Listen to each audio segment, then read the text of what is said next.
Hello everyone. तो कैसे आप लोग? आई होप आप सभी लोग ठीक होंगे। तो हमने यहाँ पर बिजनेस फर्स्ट ड्रॉप के अंदर अभी पदार्थ विज्ञान स्टार्ट किया है, जिसमें मैंने पहला लेक्चर अपने ऐप पर और यूट्यूब पर अपलोड कर दिया है। और जो लेक्चर नंबर 2 है आप सभी को ये ऐप पर ही मिलेगा।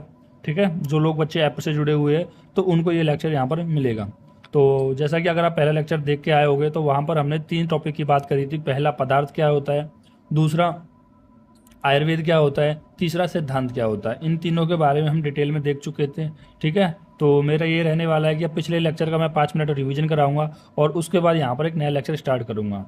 ठीक, देखो, अगर आपसे ऐप में रिलेटेड कोई भी प्रॉब्लम आ रही है कि अगर वीडियो नहीं चल रही है या फिर कोई भी अगर समस्या आती है तो वहाँ पर कमेंट का ऑप्शन है, और नहीं तो मैंने नंबर दे रखा है, तो आप मेरे नंबर पर भी कॉल कर सकते हो। ठीक है, जिन बच्चों पे नंबर नहीं है तो मैं एक बार बता देता हूँ, 7289009290। आप इस पर मैसेज कर सकते हो अगर आपको कोई भी ऐप रिलेटेड कोई भी प्रॉब्लम आ रही है। ठीक है, तो धीरे धीरे मैं बहुत सारी चीज़ इस पर अपलोड करता रहूँगा। ठीक है, तो अब हम स्टार्ट करते हैं अपना चैप्टर नंबर फर्स्ट ऑफ पदार्थ विज्ञान पेपर 1 का। तो एक बार इसका रिवीजन कर लेते हैं। पहले हमने देखा था पदार्थ क्या होता है, तो हमने इसका वर्ड को ही तोड़ा, पद प्लस अर्थ, यानी पद के अर्थ को बताने वाले को हम क्या कहते हैं, पदार्थ कहते हैं। ठीक है, और इसके 3 लक्षण देखे थे, अस्तित्व, ज्ञातव और अविद्यत्व, जिसका मतलब होता है कि हम पदार्थ उसे कह सकते हैं जिनका कोई एग्जिस्टेंस हो। ठीक है, और जिनको जाना जा सकता है, जिनका नाम दिया जा सकता है, उनको हम पदार्थ कह सकते हैं। इनको याद करने की ट्रिक कैसे याद रखा, अज्ञानी को अभिमान होता है। जो भी लोग अज्ञानी होते हैं मतलब जिनको ज्ञान नहीं होता उन्हीं को ज़्यादा अभिमान होता है। इस तरह से हम इसको याद रख सकते हैं। देन उसके बाद हमने पदार्थ की संख्या बताई कि विभिन्न विभिन्न आचार्यों ने अपनी जो पदार्थ की संख्या वो अलग मानी है। आचार्य सुश्रुत कहते हैं कि जितने भी संसार में द्रव्य होते हैं वो सभी पदार्थ होते हैं, इसलिए इनकी जो संख्या वो इन्फिनाइट है, असंख्यक है। आचार्य चरक ने कहा है कि 2 ही प्रकार के पदार्थ होते हैं, एक होता है सत पदार्थ और एक होता है असत पदार्थ। इन सत पदार्थ के अंदर यहाँ पर 6 पदार्थ आ जाते हैं, सामान्य, विशेष, गुण, द्रव्य, कर्म, समवाय। सामान्य, विशेष, गुण, द्रव्य, कर्म और समवाय, ये चरक सूत्र स्थान 1 में आचार्य चरक ने बताया है। ठीक है, जब वहाँ पर आप पढ़ोगे तो वहाँ पर आपको लिखा मिल जाएगा ये चीज़ें, और ये आपको सिक्वेंस याद करनी है, क्योंकि चरक संहिता और वैशेषिक दर्शन के अनुसार इनका क्या सिक्वेंस है भाव पदार्थ का, ये आपको अच्छे से पता होना चाहिए। उसके बाद योग दर्शन ने क्या किया, एक अभाव पदार्थ को भी माना है, जबकि हमारे आयुर्वेद और चरक संहिता के अंदर अभाव पदार्थ को नहीं माना गया था। फिर उसके बाद संख्या दर्शन ने 25 तत्व बताए। देखो, ये वही 25 तत्व है जिनसे सृष्टि की उत्पत्ति होती है, तो उन्हीं 25 तत्व को यहाँ पर पदार्थ माना गया है। देन योग दर्शन ने कहा कि संख्या दर्शन की तरह 25 ही होते हैं, पर लेकिन यहाँ पर ईश्वर भी जुड़ जाता है। उसके बाद जैन दर्शन ने 7 माने, जो कि खास इंपॉर्टेंट है नहीं। फिर अद्वैत दर्शन कहते हैं कि जितने भी पदार्थ होते हैं उन सभी में ब्रह्मा का अस्तित्व होता है, यानी कि जो पदार्थ है वो केवल एक ही है, क्योंकि वो सभी क्या है, ब्रह्मा से ही बनी होती है। उसके बाद हमने देखा कि भाव और अभाव पदार्थ के बारे में चरक सूत्र स्थान 11 में लिखा हुआ है। वहाँ पर बताया गया है कि संसार की जितनी भी वस्तु है उनको 2 भाग में डिवाइड कर दिया गया है। एक वो वस्तु जो सत होती है, मतलब जिनका संसार में एग्जिस्टेंस होता है, एक वो वस्तु जिनका संसार में एग्जिस्टेंस नहीं होता है। और सत और असत का आप परीक्षण इन 4 प्रमाणों से कर सकते हो। पहला होता है आप्तोपदेश, दूसरा होता है प्रत्यक्ष, तीसरा होता है अनुमान, चौथा होता है युक्ति। उसके बाद मैंने आपको आयुर्वेद की डेफिनेशन बताई। ठीक, मैंने बताया कि लक्षण या परिभाषा एक ही बात है। जहाँ पर पूछा जाए आयुर्वेद के लक्षण बताओ, यानी कि आयुर्वेद की परिभाषा वहाँ पर पूछ रहा है, तो इसकी डेफिनेशन थी हित हित हिता अहितम सुखम दुखम आयुस्तस्य मिता हितम मंच तच युक्त्रोम तो आयुर्वेदम से उच्यते। यानी कि देखो यहाँ पर क्या होता है कि 4 प्रकार की आयु का वर्णन होता है, एक हितायु, एक अहितायु, एक सुखायु, एक दुखायु। ठीक है, तो इन 4 प्रकार की आयु के लिए क्या हित है और क्या अहित है। ठीक, और बताया गया है कि इस आयु का मान कितना होना चाहिए और इसका क्या स्वरूप होना चाहिए, ये सभी कहाँ पर बताया गया है, आयुर्वेद के अंदर बताया गया है। ठीक है, और जहाँ पर वो बताया जाता है उसे आयुर्वेद कहा जाता है, आप ऐसे भी कह सकते हो। देखो, हितायु, अहितायु, सुखायु, दुखायु में क्या डिफरेंस है।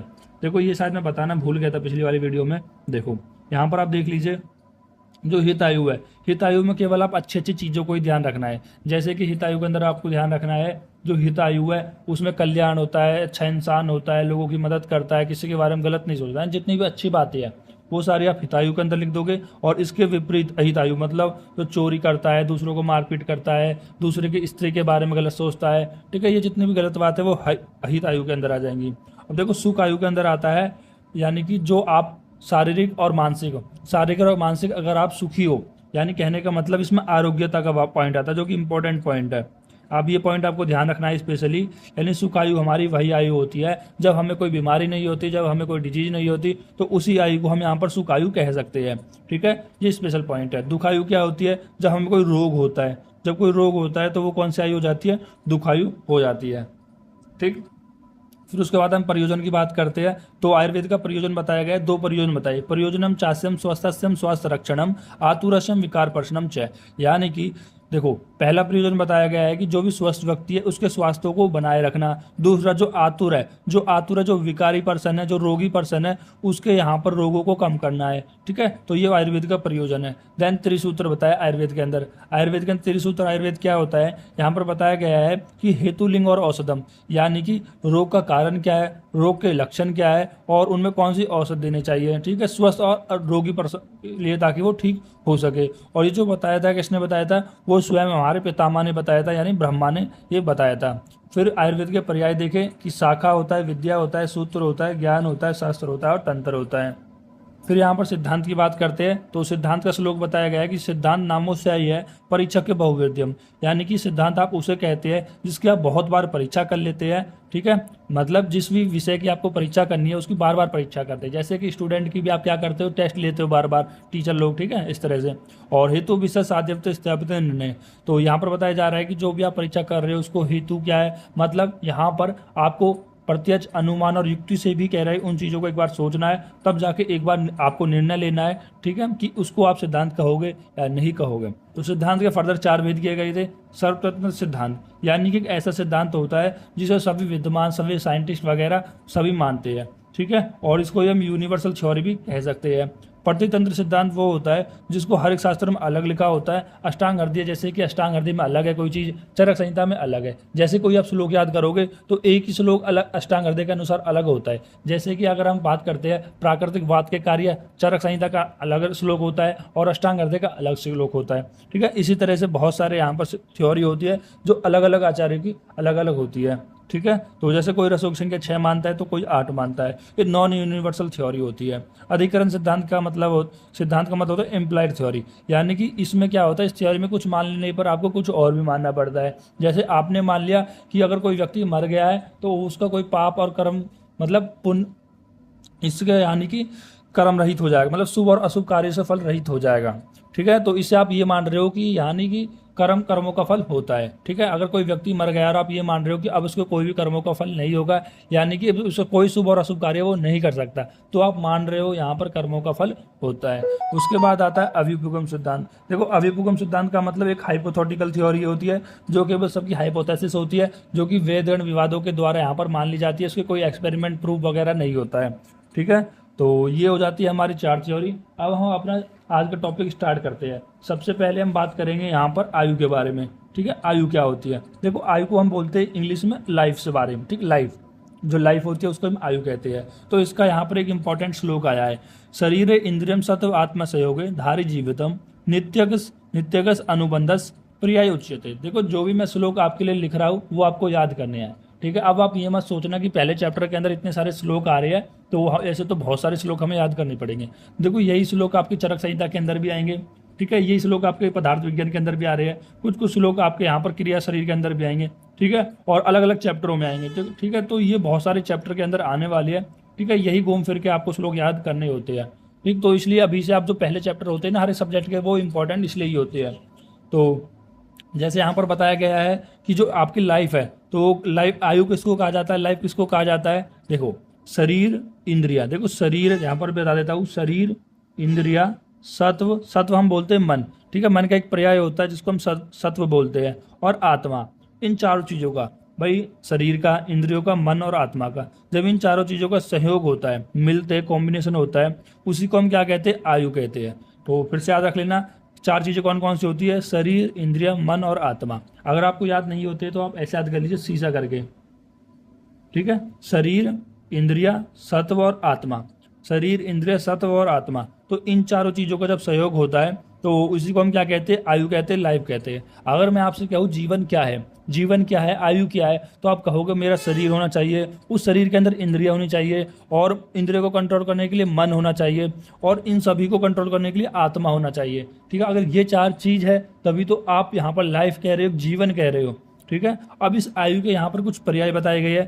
पहला होता है धारी। धारी मतलब आयु का पर्याय होता है धारी। इसका मतलब होता है कि जीवन को, शरीर को धारण करने वाला, शरीर को धारण करने वाले को हम धारी कहते हैं। जीवितम यानी प्राणों को जीवित रखने वाले को जीवितम कह रहे हैं, ठीक है। ये किसके पर्याय है? आयु के पर्याय। भाई आयु सोचो ना, क्या करेगा? आपके शरीर को धारण करेगा, आपके प्राणों को धारण करेगा। और नित्यक, नित्यक मतलब वो कह रहा है कि क्षण क्षण में वो गतिशील रहने वाला है, ठीक है। क्षण क्षण में वो गतिशील रहेगा। कौन? लाइफ है। आपकी लाइफ हर क्षण आपके ही साथ ही तो रहेगी। ऐसे थोड़ी कि अब आपके पास है और फिर अगले समय वो नहीं होगी लाइफ, ऐसे तो होगा नहीं, ठीक है। और अनुबंध, देखो अनुबंध का क्या मतलब होता है? अनुबंध का मतलब होता है कि जो आपका यहाँ पर पुनर्जन्म था, मतलब जो पहले का जन्म था, जो अब का जन्म है, तो उसके जो कर्म है, मतलब कहते हैं ना कि पिछले जन्म के कर्म आपके इसके जन्म में भी आपके साथ ही चलते हैं। तो इसी तरह से होता है कि पिछले जन्म के जो कर्म होते हैं ये इस जन्म में भी आपके साथ यहाँ पर बंधे हुए रहते हैं, ठीक है। वो भी किसका यहाँ पर पर्याय होता है? आयु का पर्याय होता है, ठीक है। जैसे आयु के पर्याय मैंने लिख भी रखे, धारी, जीवितम, नित्यक और अनुबंध। धारी का मतलब शरीर को धारण करने वाला, उसको सड़ने ना देने वाला, ठीक है। ये किसका पर्याय है? आयु का पर्याय है। जीवितम यानी प्राणों का जीवित रखने वाला। नित्यक नित्य ही क्षण क्षण में गतिशील होते हुए चलने वाला। अनुबंध पूर्व काल के जीवन को उत्तर काल के जीवन से शरीर आदि संयोग से जो बांधे रखता है उसे हम क्या कहते हैं? अनुबंध कहते हैं। और ये भी आयु का पर्याय होता है, ठीक है। देखो अब यहाँ पर हम देखते हैं कुछ इंपॉर्टेंट सिद्धांत, ठीक है। आयुर्वेद के अंदर बहुत सारे सिद्धांत बताए गए हैं, ठीक है। ये वो सिद्धांत होते हैं जो कभी नहीं बदलते। देखो हमारा आयुर्वेद 5000 साल पुराना है, ठीक है। और उसके जो सिद्धांत 5000 साल पहले थे आज भी वही सिद्धांत है, उनमें कोई भी चेंज नहीं आया है, ठीक है। तो आज अगले 5000 साल बाद भी यही रहने वाले हैं। तो यहाँ पर इन्होंने इनके टेक्स्ट में बताया गया है कि आयुर्वेद के महत्वपूर्ण मूल सिद्धांत का वर्णन एवं उनका महत्व, यानी introduction of basic principle of Ayurveda and their significance. तो आयुर्वेद के सिद्धांत सर्वथा अपरिवर्तनीय है। अपरिवर्तनीय मतलब कभी भी वो चेंज नहीं होने वाले हैं, मतलब हमेशा वही रहने वाले जो पहले बताए गए थे। 5000 साल पहले ये सिद्धांत बताए गए थे तो आज भी वही रहेंगे, कोई इनमें चेंजेस नहीं हो सकता है। और ये कौन कौन से सिद्धांत? तो यहाँ पर कुछ प्रमुख सिद्धांत बताए गए हैं। पहला होता है पंच महाभूत सिद्धांत। देखो पंच महाभूत सिद्धांत तो आप सभी को पता होगा, आकाश, वायु, अग्नि, जल और पृथ्वी, ठीक है। तो ये पंच महाभूत सिद्धांत है, इनके लक्षण क्या है, ठीक है, इनका क्या कर्म है, ठीक है, किस तरह से द्रव्य के अंदर रहते हैं, तो ये सारे हम यहाँ पर इन सिद्धांत के अंदर पढ़ेंगे, ठीक। दूसरा होता है षड्रस सिद्धांत के बारे में, ठीक है। देखो ये सारे सिद्धांत आपको पढ़ने हैं, लेकिन इस चैप्टर के अंदर यहाँ पर आपको पंचमहाभूत सिद्धांत पढ़ना है, षड्रस पढ़ना है, और लोक पुरुष साम्य सिद्धांत पढ़ना है, व्याधि पढ़ना है, प्रकृति समसवेद पढ़ना है, त्रिदोष सिद्धांत पढ़ना है, ठीक है, धातु पोषण सिद्धांत पढ़ना है। तो ये सब इस चैप्टर के अंदर पढ़ने हैं, ठीक है। ये 1 2 3 4 5 6 7 ये 7 सिद्धांत आपको इस चैप्टर के अंदर पढ़ने हैं। और जो बाकी के सिद्धांत है वो आपको पूरे सब्जेक्ट के अंदर पढ़ने हैं, ठीक है। जब आप पूरा सब्जेक्ट पढ़ लोगे तो ये सारे सिद्धांत आपको पता चल जाएंगे। कुछ आप चरक संहिता के अंदर पढ़ोगे, कुछ आपको पदार्थ विज्ञान के, सारे मोस्टली आप पदार्थ विज्ञान के अंदर इनको पढ़ लोगे। लेकिन ये बहुत सारे जो सिद्धांत है वो अलग अलग जगह भी आते हैं। देखो आयुर्वेद की खास बात ये होती है कि इसके अंदर जो सिद्धांत आप यहाँ पढ़ोगे तो इसका मतलब ये नहीं कि बोले पदार्थ विज्ञान के अंदर ही आएंगे, नहीं, क्योंकि पदार्थ विज्ञान किससे बना है भाई? चरक संहिता इसे तो बना है, तो ये चरक संहिता में जरूर आएगा, ठीक है। और क्रिया शरीर भी चरक संहिता से बनी है, ठीक है। बहुत सारे आचार्यों से मिलकर बनी होती है, तो ये कहीं ना कहीं आते ही रहते हैं, ठीक है। ये अगले साल भी आपको देखने को मिलेंगे। तो ये सारे जो मेन ग्रंथ से बने होते हैं, इसलिए आपको ये बार बार देखने को भी मिलते हैं। तो हम बात कर रहे थे पहले सिद्धांत की, पंच महाभूत सिद्धांत। देखो यहाँ पर 5 महाभूत होते हैं, सभी जानते हैं, आकाश, वायु, अग्नि, जल और पृथ्वी। ये सीक्वेंस से आपको याद होनी चाहिए। और उसके बाद षड्रस सिद्धांत, 6 रसों का, मधुर रस, अमल रस, कटु रस, तिक्त रस, ठीक है। मधुर, अम्ल, लवण, कटु, तिक्त, कषाय। तो फिर से बता रहा हूँ, मधुर, अम्ल, लवण, कटु, तिक्त, कषाय। तो ये जितनी भी बेसिक वाले वो आपको याद होने चाहिए। 6 रस होते हैं, 5 महाभूत होते हैं। ये इन लोगों के लिए, इन बच्चों के लिए, इन स्टूडेंट के लिए है जो केवल अभी पहली बार पढ़ रहे हैं, ठीक है। जो मान लो कि अभी यहाँ पर 12th पास करके या नीट का पेपर दे के डायरेक्ट आ गए हैं और इनको नहीं पता है, आयुर्वेद के बारे में बिल्कुल भी नहीं पता है, कि उन्होंने कभी भी नहीं सुना है, ठीक है। इंग्लिश मीडियम वाले बच्चे तो उनको नहीं पता है, इसलिए उन छोटी छोटी बातों को आप लिख लिया करो, ठीक। 5 महाभूत सिद्धांत, आकाश, वायु, अग्नि, जल, पृथ्वी। वैसे तो इनका भी मैं बेसिक ले चुका हूँ अपने क्रिया शरीर के अंदर, चरक संहिता के अंदर मैंने बहुत बार बताया, लेकिन यहाँ पर मैं एक कोर्स के अंदर आपको पढ़ा रहा हूँ, तो मैं ये मान के चल रहा हूँ एक बेसिक से बेसिक बच्चा को भी सब चीज़ें आनी चाहिए, ठीक है। तो षड्रस सिद्धांत कौन कौन से होते हैं? मधुर, अम्ल, लवण, कटु, तिक्त, कषाय। उसके बाद आता है स्रोत सिद्धांत। देखो आगे चल के आप क्रिया शरीर के अंदर पढ़ोगे स्रोत सिद्धांत के बारे में, जहां पर बताए जाते 13 प्रकार के स्रोतस होते हैं, जिनको कुछ हम इस तरह से याद करते हैं कि पुआ करके, जो आचार्य सुश्रुत ने बताए थे, कुछ आचार्य चरक ने भी बताए थे। पुआ और 7 धातु एंड 3 मल। ये क्या है सर? देखो ये यहाँ पर 13 स्रोतसों का वर्णन होता है। एक होता है हमारा देखो, एक होता है प्राणवय स्रोतस, एक होता है उदकवय स्रोतस, और एक होता है अन्नवय। वह जरूर लगाना है पीछे, ठीक है, तो इसके पीछे वह लगा देना। और सात धातु, तो सात धातु कौन कौन सी होती है? रस धातु, रक्त धातु, मांस धातु, मेद धातु, अस्थि धातु, मज्जा धातु, शुक्र धातु। अगर धातु के बारे में आपको डिटेल में जानना है कि और बिल्कुल मॉडर्न एक्सेप्ट से कोरिलेट करके देखना है, तो आप क्रिया शरीर वाला एक बार लेक्चर जरूर देखना, ठीक है, फर्स्ट वाला लेक्चर जो कि मैंने बेसिक के अंदर आपको समझाया था। तो ये भी सात प्रकार के होते हैं, रस वय स्रोतस, रक्त वय स्रोतस। सेम धातु है, उन सभी धातु के पीछे वह आपको जोड़ देना है, तो ये सात स्रोतस हो जाएंगे। तीन मल होते हैं, मूत्र, पुरीष और स्वेद। तो इन इन तीनों स्वेद के पीछे आपको क्या जोड़ना? वह जोड़ना है। जैसे मूत्र होता है तो मूत्र के पीछे वह जोड़ दो। पुरीष पुरीष एक मल होता है तो इसके पीछे वह जोड़ दो।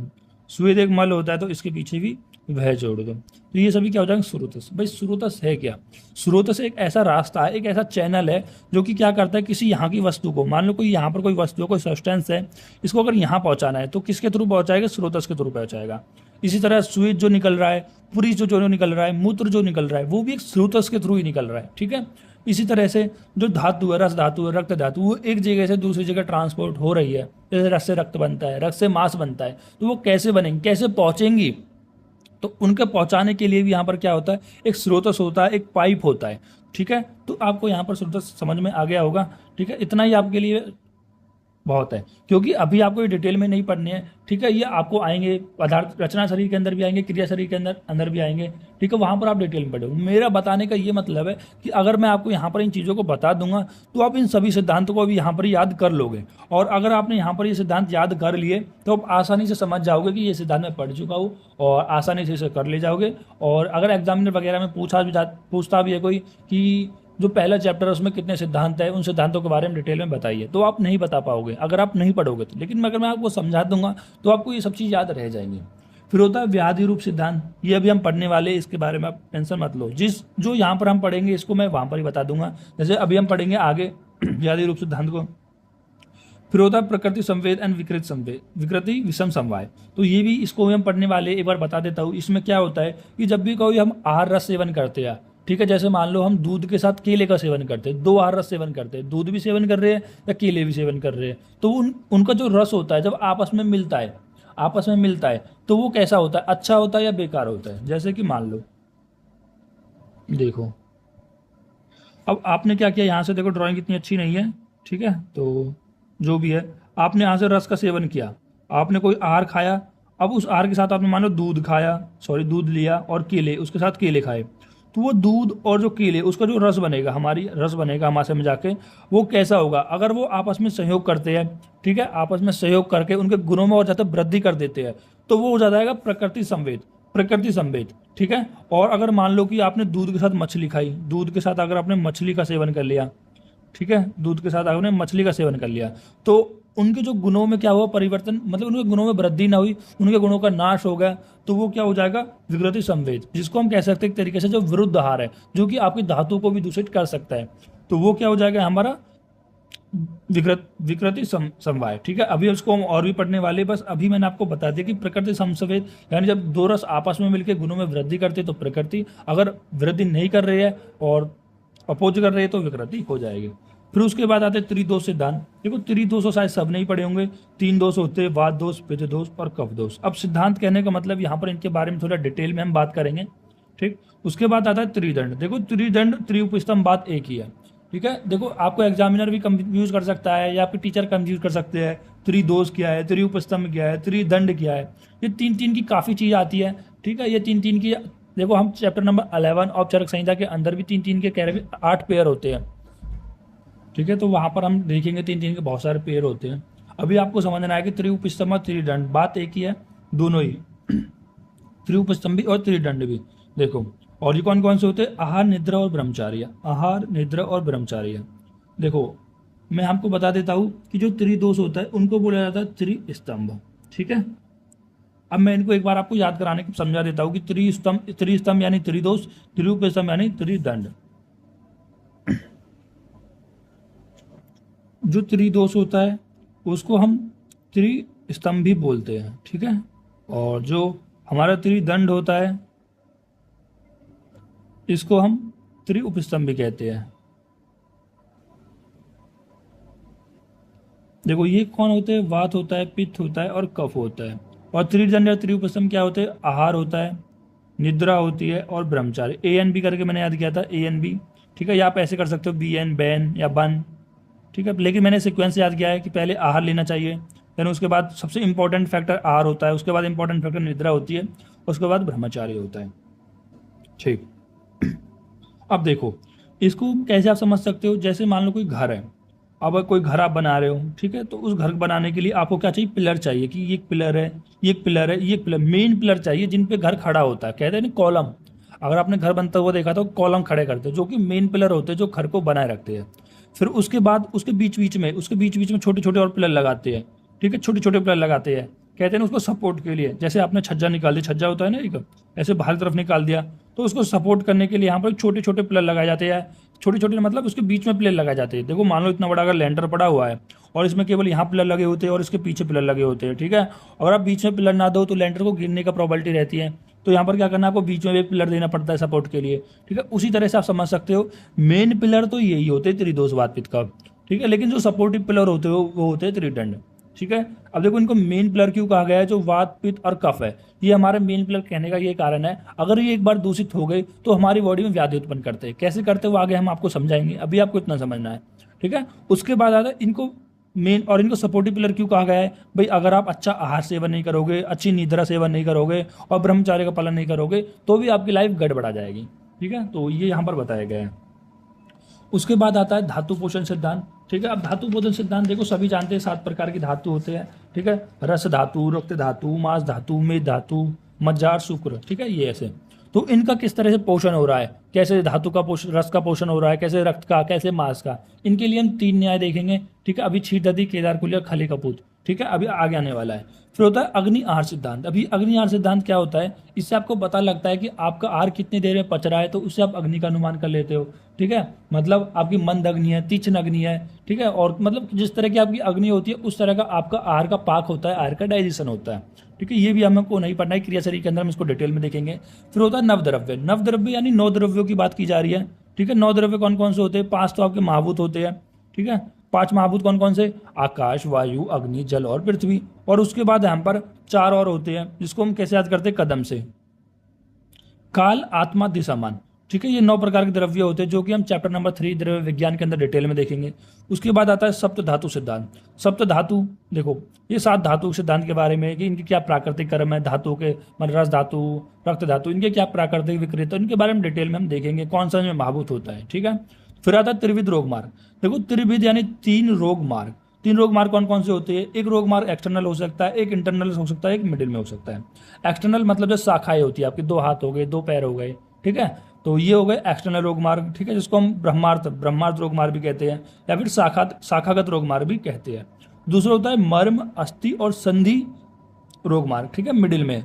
और तीसरा होता है कोष्ठ या आव्यंतर रोग मार्ग। देखो अभी आपको समझ में नहीं आया तो कोई बात नहीं, ये आपको अष्टांग हृदय के अंदर भी देखने को मिलता है और ये आपको चरक संहिता के अंदर भी देखने को मिलता है, चैप्टर नंबर 11 तत्समासितम अध्याय, जहाँ पर हम अष्टत्रिक की बात करते हैं। तो अभी आपको टेंशन नहीं लेनी है, बस आपको याद रखना है त्रिविध रोग मार्ग होते हैं, एक शाखा में और एक मर्म में और एक कोष्ठ में। इसको आप ऐसा कर सकते हो एक्सटर्नल, मिडिल और इंटरनल। उसके बाद आता है सामान्य विशेष सिद्धांत, जो कि चिकित्सा के लिए बहुत ज़्यादा उपयोगी है, ठीक है। वहाँ पर हम देखो ये सिद्धांत क्या करता है, ये घटी हुई चीज़ों को बढ़ाने का कार्य सामान्य करता है और बढ़ी हुई चीज़ों को घटाने का कार्य विशेष करता है। इनके अलग अलग चैप्टर आएंगे, सामान्य का अलग चैप्टर आएगा, विशेष का अलग आएगा, चैप्टर नंबर 6 और 7, उसको हम अच्छे से डिटेल में देखेंगे। देन होता है इसके बाद स्वभावोपरमवाद। देखो स्वभावोपरमवाद की खास बात है, ये जो थ्योरी होती है वो केवल आचार्य चरक ने दी है और किसी और आचार्य ने इसके बारे में कोई भी टिप्पणी नहीं दी है। इसका मतलब होता है कि यहाँ पर किसी भी उत्पत्ति का कारण होता है लेकिन विनाश का कारण नहीं होता है। जैसे बताया जाता है कि इंसान की उत्पत्ति का कारण होता है, ठीक है भाई, शुक्र और सुनीत का सहयोग होता है तो इंसान उत्पन्न हो जाता है, तो उसकी उत्पत्ति का कारण है, लेकिन उसकी मृत्यु का कोई कारण नहीं है, वो स्वभाव से हो रही है। भाई इंसान जो बूढ़ा हो रहा है वो स्वभाव से हो रहा है, तो ये कुछ आचार्यों ने बताया यहाँ पर।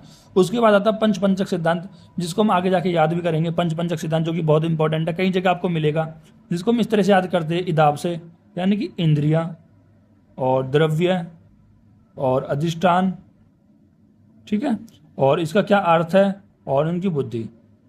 जैसे मान लो पहली आप एक इंद्रिया ले लेते हो, आप मान लो श्रोत्र इंद्रिया ले लेते हो, ठीक है, श्रोत्र इंद्रिया।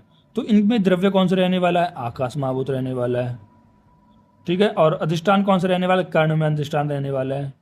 और इसका फिर होता है कि किसको वो ग्रहण करती है? वो शब्द को ग्रहण करती है। और बुद्धि कौन सी हो जाएगी? क्षोत्री बुद्धि हो जाएगी, ठीक है। तो ये अगर आपको समझ में नहीं आई है तो बहुत जगह आएगी, ये मैंने आपको एग्जाम्पल की तरह बता दी है, अगर आप थोड़ा बहुत कोरिलेट कर लो तो, ठीक। तो इसको हम डिटेल में देखेंगे, ये तो बहुत इंपॉर्टेंट है। अच्छे से इसका पूरा डायग्राम बनाएंगे, सॉरी डायग्राम नहीं, एक बॉक्स बनाएंगे और उसके अंदर पांचों चीज़ों को हम कवर करेंगे। अभी मेरा बताने का यही मतलब है ताकि आपको थोड़ी थोड़ी इनके बारे में नॉलेज हो जाए, ठीक है। तो इनको आप आसानी से याद कर सको, क्योंकि मेरा यही मानना है कि जब आप कुछ चीज़ों के बारे में जानते हो तभी आपको इनको याद करने में भी अच्छा लगता है और याद कर पाते हो। देखो अब हम बात करने वाले पंच महाभूत सिद्धांत के बारे में, ठीक है। तो एक बार मैं दिखा देता हूँ, जो अभी हमने पंच महाभूत सिद्धांत पढ़ा था, तो एक बार इसको पेज को निकाल ही लेता हूँ, इसकी बार बार जरूरत पड़ सकती है, ठीक। देखो अभी हमने बात करी थी पंच महाभूत सिद्धांत के बारे में, अब इसको थोड़ा सा डिटेलिंग कर लेते हैं कि पंच महाभूत सिद्धांत होता क्या है जो हम बात कर रहे थे इसके बारे में। तो एक बार मैं इसको पेज को सेट कर लेता हूँ, ठीक। चलो अब पहला इसका परिचय या इंट्रोडक्शन बताया गया है कि पंचमहाभूत सिद्धांत को सर्वतंत्र सिद्धांत कहा जाता है। अब आप लोग बताइए सर्वतंत्र सिद्धांत क्या होता है, ठीक है। अगर आपको नहीं पता है तो एक बार आप पिछली वाली वीडियो को फिर से रिवाइज करो या अपने नोट्सों को रिवाइज करो।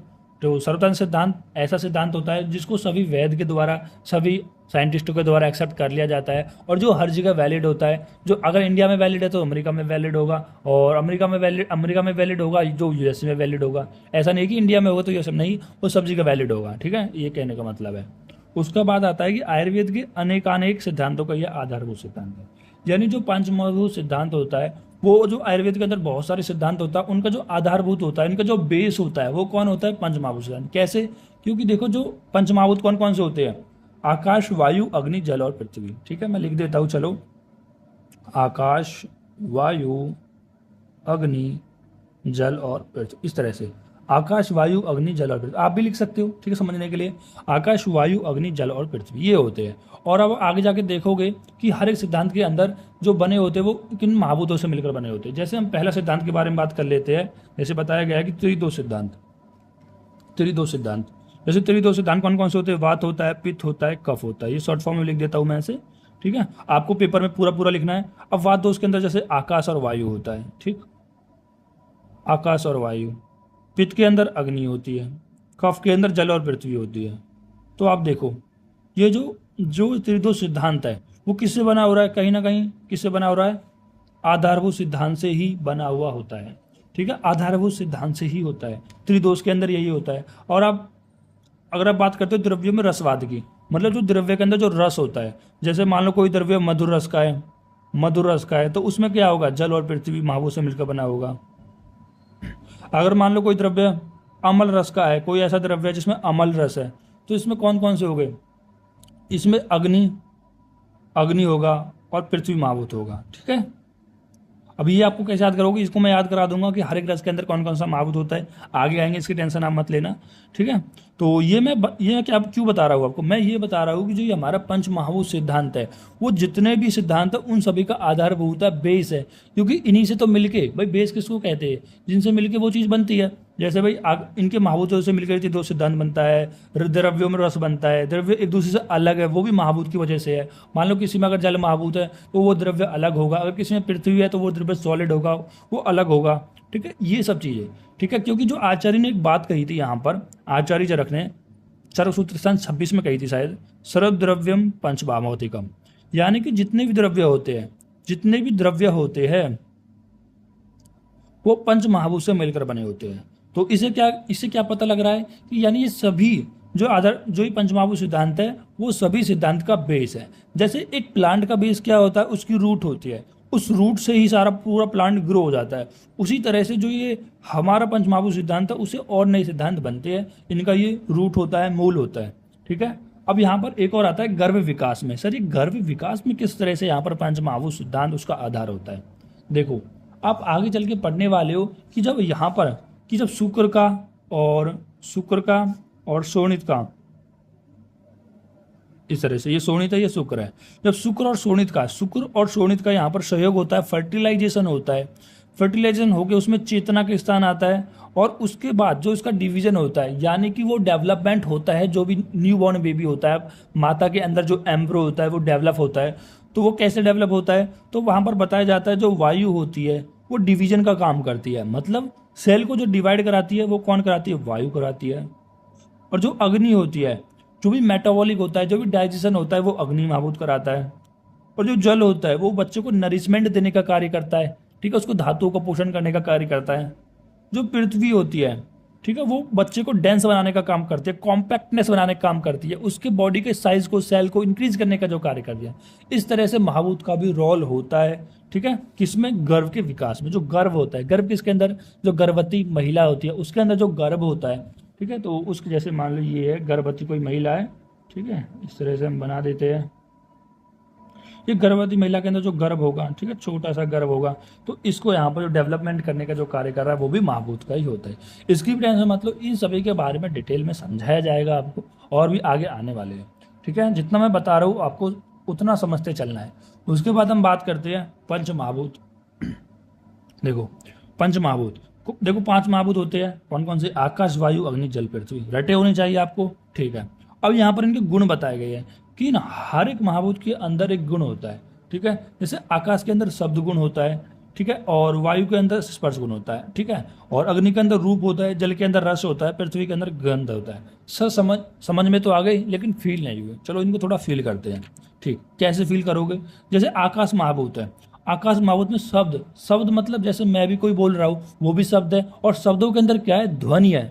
शब्दों के अंदर क्या है, ध्वनि है। और इस ध्वनि में कहाँ बोल रहा हूँ, आकाश में तो बोल रहा हूँ भाई, आपके चारों तरफ, मेरे चारों तरफ वो क्या आकाश है, इतर है, खाली स्पेस है, वो आकाश ही तो है।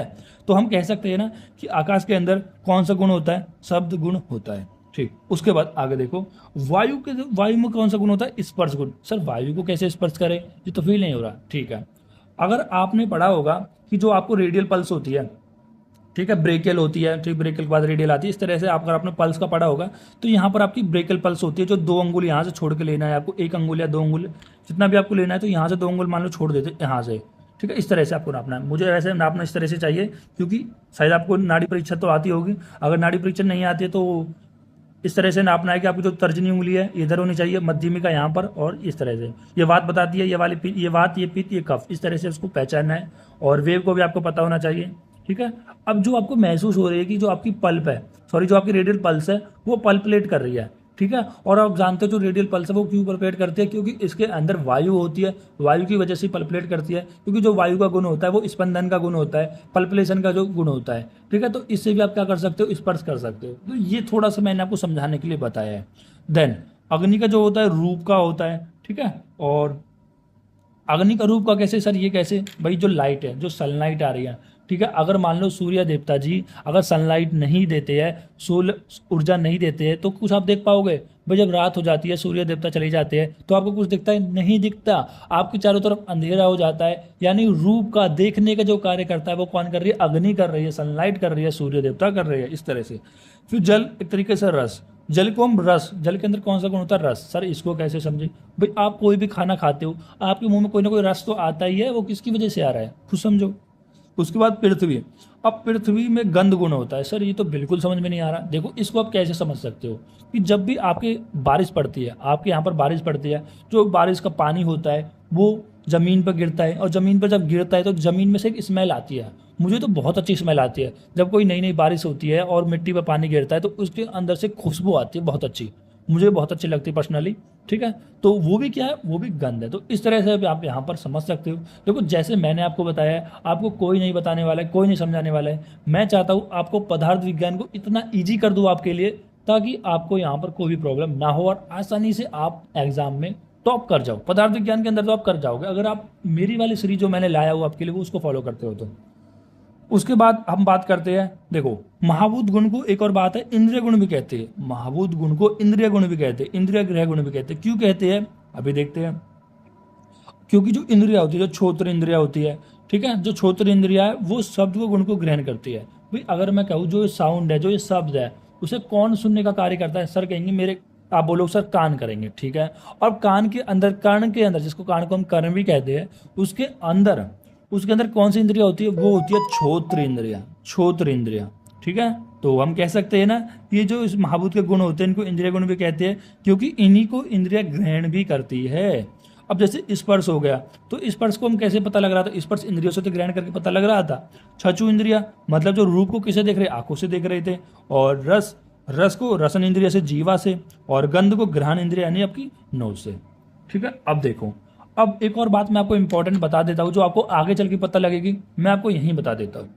जो इंद्रिया होती है वो अनुमान जन्य होती है, उनका प्रत्यक्ष ज्ञान नहीं हो सकता। सर इतनी भारी भरकम आपने इंग्लिश हिंदी की बोल दी। ठीक है, देखो इसका मतलब ये होता है कि आप इंद्रियों को देख नहीं सकते हो, आप इंद्रियों को केवल अनुमान लगा सकते हो। सर कैसी बात कर रहे हो, हम तो देख रहे हैं, हमारी आंखें, हमारे कान, नाक सब देख रहे हैं, जीवा देख रहे हैं। देखो बच्चों, जो आप देख रहे हो वो इंद्रियों के अधिष्ठान होते हैं। अधिष्ठान मतलब जिनकी इंद्रिया रहती है। जैसे आपके कान के अंदर इंद्रिया रहती है, कर्ण के अंदर आपकी इंद्रिया रहती है, तो कर्ण अधिष्ठान हो गया। आपके नाक के अंदर नोज, जिसको हम घ्राण बोलते हैं, नोज बोलते हैं, नासा बोलते हैं, वो अधिष्ठान है किसका, घ्राण इंद्रिया का। ठीक है, घ्राण इंद्रिया, उसके अंदर घ्राण इंद्रिया रहती है। आपकी जो चक्षु है वो अधिष्ठान है किसका, चक्षु इंद्रियों का। ठीक है, ये आप समझो। उसके बाद आता है कारण रूप परमाणु से के संयोग से कार्य रूप स्थूल महाभूत बनते हैं। आगे जाके हम देखेंगे जो 5 महाभूत होते हैं वो कारण रूप होते हैं। देखो कारण आप ऐसे समझ सकते हो, जैसे कि मान लो ये एक स्केल है, अब ये स्केल एक कार्य है किसका, कारण का। सर समझ में नहीं आया, समझाता हूँ।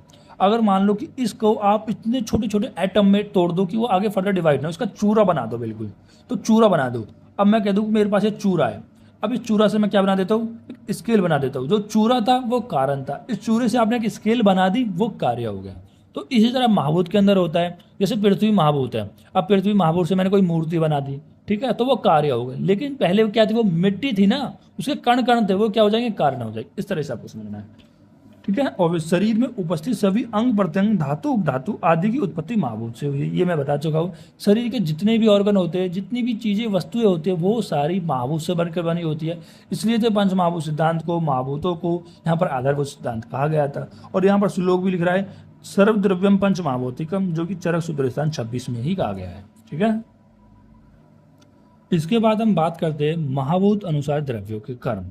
अब देखो हर एक महाभूत होता है, ठीक है, और उन महाभूत के अलग अलग कर्म होते हैं। जैसे आकाश द्रव्य मतलब एक ऐसा द्रव्य जो डोमिनेंटली या जिसके अंदर आकाश महाभूत होता है, तो उसके क्या क्या कर्म होते हैं। पहला बताया गया मृदुता, सुशीलता, लघुता उत्पन्न करते हैं। मृदुता का मतलब होता है सॉफ्टनेस, ठीक है, सुशीलता का मतलब होता है हॉलीनेस, लघुता का मतलब होता है लाइटनेस। ठीक है, तो ये किसके अंदर होंगे, जिनके अंदर आकाश महाभूत होगा, आकाश महाभूत की प्रधानता होगी। ठीक है, फिर होता है वायव्य द्रव्य। वायव्य द्रव्य क्या होता है, रूक्षता, दौर्बल्यता, गति, स्वच्छता, लघुता उत्पन्न करता है। लघुता तो सेम आकाश द्रव्य की तरह ही मिल गया, कहीं ना कहीं आकाश और वायु में थोड़ी बहुत सिमिलरिटीज तो है, इससे पता लग रहा है। पहला रूक्षता, ड्राइनेस, यानी कि वायव्य द्रव्य क्या करता है, मतलब ऐसे द्रव्य जिनके अंदर वायु महाभूत हो तो वो रूक्षता लाने का कार्य करते हैं। दौर्बल्य कमजोर करने का कार्य करते हैं। गति मतलब इनकी स्पीड जो होती है वो तेज होती है। स्वच्छता साफ सफाई रहती है। लघुता उत्पन्न करते हैं। ठीक है, अब आप इसको कैसे समझ सकते हो। ठीक है, तो जैसे मैं बोल दूं कि अगर कोई मान लो कि वात प्रकृति का है, वात प्रकृति का उसमें कहीं ना कहीं वायु है, तो वो कैसा रहेगा, रूक्ष रहेगा, दौर्बल्य रहेगा, और हर समय कुछ ना कुछ उल्टा सीधा बोलता रहेगा गति से। और ये जो व्यक्ति होते हैं वो स्वच्छ रहते हैं, यानी कि आप ऐसे समझो जो मल है ना, वह इनमें वायु ज़्यादा है तो मल उनके अंदर रुकेगा ही नहीं। ठीक है, और लघुता लाइटनेस से उत्पन्न रहेगी। उसके बाद आता है अग्नि द्रव्य। ऐसे द्रव्य जिनके अंदर अग्नि महाभूत है। देखो वो द्रव्य कुछ भी हो सकते हैं, ठीक है, वो खाने का कोई द्रव्य हो सकता है, ठीक है, कोई भी ऐसा द्रव्य हो सकता है, ठीक, जिसके अंदर बताया गया कि अग्नि द्रव्य में दहन पाचन करता है। कांति, कांति मतलब एक तरीके से चमक लाने का कार्य करता है। वर्ण उत्पन्न करता है। वर्ण मतलब एक तरीके से जो स्किन कलर है, कॉम्प्लेक्स है, वो उत्पन्न करता है कौन, अग्नि द्रव्य। इसी तरह से आप्य द्रव्य क्या करता है, शरीर में क्लिनता लाता है, स्नेहन करता है शरीर को, विषंदन करता है, एक तरीके से ब्लॉकेज करता है चैनल्स को, मृदुता लाता है, सॉफ्टनेस करने का कार्य करता है, तर्पण करता है, एक तरीके से नरिशमेंट करने का कार्य करता है। कौन से द्रव्य, आपन द्रव्य। यदि आप आप्य द्रव्य का सेवन करते हो तो ये सारी प्रॉपर्टी आपको देखने को मिलेगी। दूसरा होता है पार्थिव द्रव्य, ठीक है, जिसको हम पार्थिव पृथ्वी द्रव्य जो भी बोल रहा है। शरीर को कह रहा है कि अपचित करता है, दृढ़ता प्रदान करता है, गुरुता एवं स्थिरता उत्पन्न करता है। ठीक है, एक तरीके से ये क्या कर रहा है, आपकी बॉडी को स्टेबल करने का कार्य कर रहा है पृथ्वी द्रव्य। उसके बाद एक और आया यहाँ पर पंचीकरण सिद्धांत। देखो पंचीकरण सिद्धांत में क्या किसने बताया, वेदांत दर्शन ने बताया। अब वेदांत दर्शन ने क्या बताया कि प्रत्येक महाभूत में उसका अपना आधा भाग होता है और बचे आधे भाग में अन्य 4 महाभूत के चतुर्थांश भाग होता है। देखो जैसे यहाँ पर आकाश महाभूत था, जैसे एग्जांपल ले लेते हैं जो आकाश महाभूत है। अब आकाश महाभूत है तो हमने बोल दिया कि कोई आकाश महाभूत है, तो इसका मतलब यही नहीं कि इसमें 100% आकाश महाभूत ही होगा, नहीं, इसमें 100% आकाश महाभूत नहीं होगा, इसमें 50% आकाश महाभूत होगा और बाकी के जो 50% है वो कौन कौन से होंगे? वायु, अग्नि, जल और पृथ्वी, ये होंगे। ठीक है, वायु, अग्नि, जल और पृथ्वी। ये किसने कहा है? वेदांत दर्शन। देखो वेदांत दर्शन ने पंचीकरण सिद्धांत दिया है जिसमें बताया कि हर एक महाभूत में 50% अपना महाभूत होता है जो प्रधान होता है, डोमिनेंट होता है, उसके बाद जो बचे हुए 4 महाभूत उसके अंदर पाए जाएंगे। ठीक है, तो ये कितने कितने हो जाएंगे यहाँ पर भाई? 50 का, अगर आप 50 का 4 में डिवाइड कर दोगे तो कितना हो जाएगा? 4 में डिवाइड कर लो, यानी करीब करीब 12.5% सभी का 12.5% हो जाएगा। ठीक है, अगर मैं बोल दूं कि वायु महाभूत है, मैं बोल देता वायु महाभूत, तो वायु महाभूत के अंदर वायु महाभूत 50% होगा। ठीक है, और उसके अलावा जो बाकी के जो 4 महाभूत है वो 50% हो जाएंगे, सभी का 12.5% होगा। तो इस तरह से आप समझ सकते हो। तो इस वीडियो को इतना ही रहने देते हैं, और अगर आपको वीडियो अच्छी लगी है तो कमेंट तो कर सकते हो। चलो मैं सोच रहा हूँ इस वाली वीडियो को मैं यहाँ पर ही यूट्यूब पर ही अपलोड कर देता हूँ। ठीक है, ताकि आपको थोड़ा सा और आइडिया मिल जाए कि किस तरह से सर पढ़ाते हैं। कुछ बच्चे नहीं जानते होंगे, वैसे तो मैं पूरी BMS first prop almost YouTube के अंदर ही कंप्लीट करा चुका हूँ। ठीक है, और मैं सोच रहा हूँ अपने ऐप के अंदर बहुत अच्छी अच्छी चीज़ें लाऊँ आपके लिए समझाने के लिए, आयुर्वेद को एक अलग नज़रिया दूँ आपको समझने के लिए। तो अगर आपको हमारा ऐप को डाउनलोड करना है तो मैं इसकी डिस्क्रिप्शन में लिंक दे दूँगा, और आप वहाँ पर ज़्यादा इसका प्राइस नहीं है, 299 प्राइस है किसका? कोर्स का। जो पेपर 1 हम पदार्थ विज्ञान के अंदर ला रही है उसका 299 मात्र, उससे ज़्यादा तो आप रिचार्ज करा लेते हो, उतने का मैंने आपके लिए प्राइस रखा है। और उसके अंदर आपको मैं अपने नोट्स भी प्रोवाइड करने वाला हूँ और डिटेल में समझाने वाला हूँ, MCQ वगैरह भी प्रोवाइड करूँगा। ठीक है, तो प्रीवियस ईयर पेपर भी आपको यहाँ पर मैं प्रोवाइड करने वाला हूँ। और कोई भी दिक्कत होती है तो आप मेरे जो मैंने नंबर दिया था वहाँ पर आप मैसेज कर सकते हो और पूछ सकते हो। तब तक के लिए पढ़ते रहिए।